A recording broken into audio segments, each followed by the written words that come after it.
Hello, good morning. It's Sunday and 5:45. Meron akong fruitings o early duty sa Home for the Aged. Ang work ko ay mag-start ng 6:30 kaya kailangan nandun na ako before 6:30.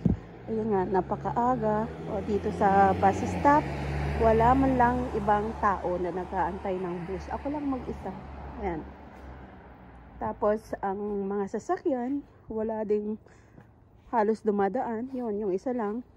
So, 7 minutes pa, dadating na yung bus na sasakyan ko. So, ganito kapag weekend, ang duty, at maagang papasok. Siyempre, linggo ngayon, yung mga tao na natutulog pa, lalo na at malamig. So, ganyan. Ito yung ano namin dito sa aming village, parang barangay hall kung sa Pilipinas. Ang tawag naman dito ay Rathaus Hartberg. So yan ang aming pinaka city hall.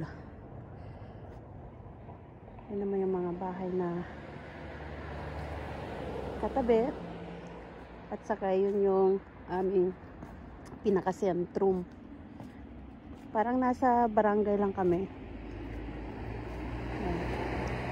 So ito, mag-isa pa lang akong nag-aantay.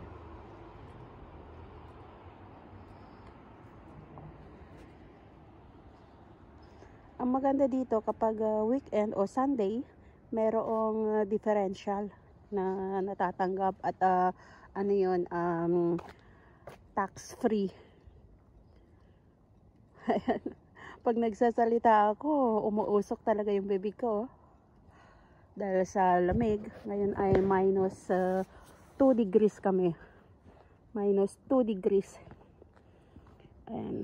So, bihira na ako ngayong mag-send o mag-upload ng aking mga videos kasi parang nawawala na ako ng ganang mag-vlog dahil wala naman nanonood sa aking mga videos. Pero, emerhin kahit na para maano ko yung aking YouTube, ma-maintain ko at hindi siya mawala. Kasi pag hindi na nag-upload ng mga videos, so bali na maano na siya, stagnant at hindi na kikita.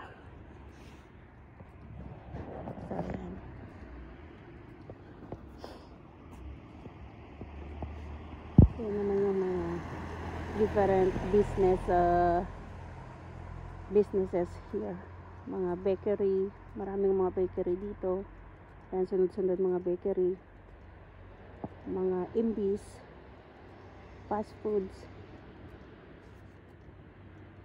Ayan.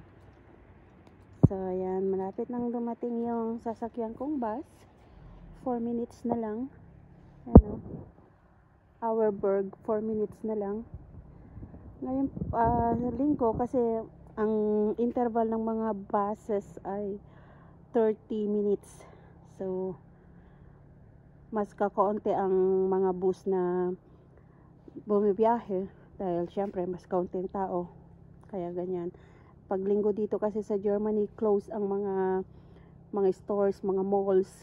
So, kaya mga tao ay sa mga parks sila nagpupunta o kaya ay staying home. Okay, so yan muna tayo. Happy Sunday to all and happy February, month of the hearts o Valentine's.